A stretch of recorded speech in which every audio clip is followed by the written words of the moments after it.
Avant de commencer, j'aimerais vous inviter à partager, commenter et liker cet épisode, ainsi qu'à vous abonner et à faire un petit tour sur YouTube si vous le désirez. Sur ce, bon amusement. Ah, SpaceX. Que l'on soit un fan inconditionnel ou profondément contre, même si personnellement je dois avouer être entre les deux, on ne peut pas leur enlever une chose. Avec leur Falcon 9 récupérable, SpaceX a profondément changé la façon dont le grand public perçoit le spatial et a contribué à donner un regain d'intérêt pour le sujet. Et pour réaliser ça, ce ne sont pas les idées spéciales ou les coûts de communication qui manquent. Bien évidemment, on pense en premier à la réutilisation, qu'ils sont les premiers à effectuer de façon industrielle pour l'orbite. On peut aussi penser au vol inaugural de la Falcon Heavy, qui embarquait la Tesla Roadster d'Elon Musk. Mais celui qui fait le plus parler de lui ces derniers temps, c'est le Starship. Entre les annonces d'une version dédiée à la Lune, au vol martien, et à une foule d'annonces toutes plus intéressantes les unes que les autres, il faut bien avouer que le programme Starship a de quoi fasciner. Mais malheureusement, celui-ci semble aussi avoir du mal à se lancer. Quoique, il va falloir qu'on prenne 5 minutes pour en parler.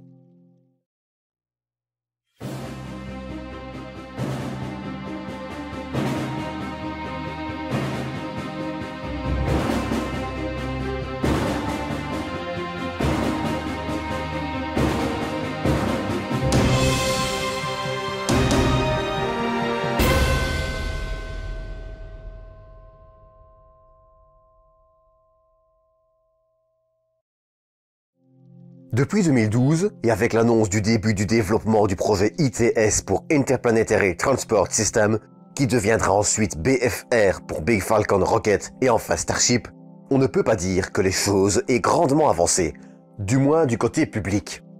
C'est courant 2018 que le projet Starship semble s'accélérer. Les Falcon 9 sont maintenant pleinement opérationnels, la Falcon Heavy est officiellement inaugurée et SpaceX peut, tout doucement, commencer à se tourner vers son projet le plus ambitieux, le vaisseau Starship, qui permettra d'envoyer 100 tonnes en orbite basse. Pour cela, SpaceX développe ce qui sera au départ pris pour un château d'eau, le Starhopper. Starhopper devra effectuer un petit vol, jusqu'à 150 mètres d'altitude, qui permettra de tester des systèmes de guidage, notamment, ainsi que le tout nouveau moteur Raptor, qui propulsera le couple Starship Super Heavy, son premier étage. Alors que le développement du Starhopper se passait bien, une tempête viendra en arracher la coiffe le 23 janvier 2019. Cela retardera, évidemment, son premier vol, mais il sera finalement décidé de ne pas construire une nouvelle coiffe, celle-ci n'étant utile que pour des vols impliquant une grande vitesse et nécessitant donc un grand aérodynamisme. La coiffe est donc, pour le Starhopper, plus esthétique qu'utile. Finalement, le Starhopper effectuera son premier vol le 25 juillet 2019. Celui-ci durera quelques secondes et sera d'une vingtaine de mètres. Ce jour-là, le moteur Raptor devient, par la même occasion, le premier moteur utilisant le couple méthane-oxygène à voler. Exploit qui sera renouvelé le 27 août avec, cette fois, un vol de 150 mètres d'altitude et 200 mètres au sol, qui permettra de définitivement arrêter les essais du Starhopper. En parallèle de tout ceci, SpaceX construit également 2 prototypes de Starship, le Mk1 à Boca Chica au Texas et le Mk2 à Cocoa Beach en Floride. L'objectif avec ces 2 prototypes est de pouvoir tester différentes façons de travailler afin de construire un exemplaire le plus rapidement possible. C'est notamment le Mk1 qui sera utilisé comme vitrine entre guillemets pendant la conférence de septembre 2019. Mais les 2 prototypes n'iront pas plus loin, puisqu'ils auront servi comme essai de fabrication, le Mk1 ayant été détruit pendant un essai de pressurisation et le Mk2 ayant donc été arrêté. À ce moment-là, la production sera également localisée uniquement à Boca Chica au Texas. Viendra ensuite le Starship Mk3 ou SN1 qui devait au départ atteindre l'orbite. Il deviendra, cependant, vite clair que cela ne sera pas le cas, et le 28 février 2020, le prototype sera détruit à cause d'un défaut de conception d'un réservoir, et ce malgré le fait que des essais de pressurisation aient été menés auparavant sur les réservoirs. Viendra ensuite le prototype SN2, qui, lui aussi, ne fera pas beaucoup parler de lui, bien que les essais de remplissage de réservoirs semblent avoir été un succès. Ce sera le prototype SN3 qui prendra ensuite la relève, celui-ci devant être le premier à voler. Mais là aussi, le sort en aura décidé autrement et le SN3 sera perdu le 3 avril 2020 et ce à cause d'une erreur toute simple. À cause d'une commande envoyée par erreur, la valve du réservoir d'oxygène, pressurisé pour cet essai à l'azote, sera ouverte. Sauf que le problème est que, à cause du poids du réservoir de méthane, le réservoir inférieur doit être pressurisé pour que la structure puisse supporter son poids. Avec la vanne ouverte, l'accident semblait donc inévitable et le SN3 s'effondrera. Mais SpaceX ne s'arrêtera pas sur cet échec et enchaînera directement avec le prototype SN4 qui passera, avec succès, l'étape de l'essai de remplissage le 26 avril 2020. Les 5 et 6 mai 2020, le SN4, équipé d'un moteur Raptor, effectue 2 essais statiques, l'un avec les réservoirs principaux et l'autre avec les réservoirs secondaires, et ces 2 essais seront un succès. Le 19 mai, un nouvel essai statique a lieu, mais cette fois, tout ne se passe pas comme prévu.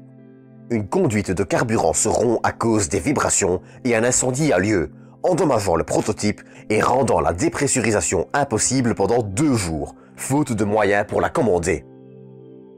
Le SN4 nous quittera, finalement, le 29 mai 2020 et ce, après un essai statique réussi. L'accident serait dû à la défaillance d'équipements au sol, plus particulièrement au système de déconnexion rapide, ce qui est déjà un beau succès pour SpaceX, le prototype ayant, cette fois, fonctionné sans souci. À l'heure actuelle, les prototypes SN5 et SN6, qui devraient effectuer le premier vol à 20 km ainsi que le premier vol orbital, sont en cours d'assemblage. Le prototype SN7, lui, est déjà hors course. Ce réservoir devait, en effet, tester un nouvel acier inoxydable et a été testé avec succès le 15 juin avec une pression de 7,6 bars, avant qu'une fuite se produise, vite colmatée, et qu'un second essai ait lieu le 23 juin, qui, lui, poussera le prototype jusqu'à la destruction. Cela peut sembler étrange, mais cette destruction est volontaire. L'objectif est de pousser les réservoirs jusqu'à leur dernière limite afin de s'assurer de leur solidité et de pouvoir ensuite les améliorer si besoin et ainsi éviter les incidents avec des prototypes complets. Un réservoir coûte toujours moins qu'un Starship entier avec ses moteurs Raptor. Pour le développement de Starship, l'objectif de SpaceX est, en effet, de faire rapidement beaucoup d'erreurs, de pousser leurs équipements jusqu'à leur dernière limite et d'en apprendre un maximum en un minimum de temps. Car, il faut bien le reconnaître, la réalité est toujours plus facile que les simulations. Ainsi, les futures étapes du développement pourraient aller plus vite, avec moins d'incidents et donc moins de pertes pour SpaceX en temps et en argent. Si cette stratégie s'avérera payante, en revanche, c'est une autre histoire, dont seul le temps a la réponse, et dans ce cas-ci, les prochains mois.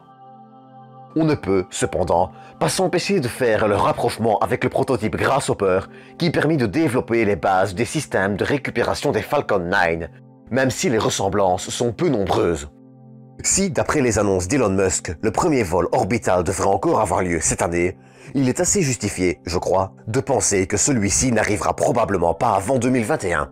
En revanche, ce qui est certain, c'est que le développement de Starship semble aller de plus en plus vite et qu'il y a une vraie volonté de voir avancer le lanceur qui représente tout de même l'avenir de la compagnie. Mais Starship pourrait bien encore nous surprendre, en bon comme en mauvais. Et un vol inaugural cette année n'est, dans le cas où aucun incident majeur ne surviendrait, pas encore à exclure. De plus, on apprenait récemment que SpaceX commençait à réfléchir à ces fameux pas de tir flottants qui devraient servir pour les décollages vers la Lune, Mars ou même les vols vers différents points du globe, et ce, en parallèle du développement des futures installations au sol qui serviront pour la production, le décollage et l'entretien des futurs Starships. Dans tous les cas, soyez certains que l'on suivra l'actualité du Starship sur cette chaîne. En attendant, j'espère que cet épisode vous aura plu et je vous donne rendez-vous la semaine prochaine pour une nouvelle dose d'espace. D'ici là, prenez soin de vous, prenez soin des autres et à bientôt.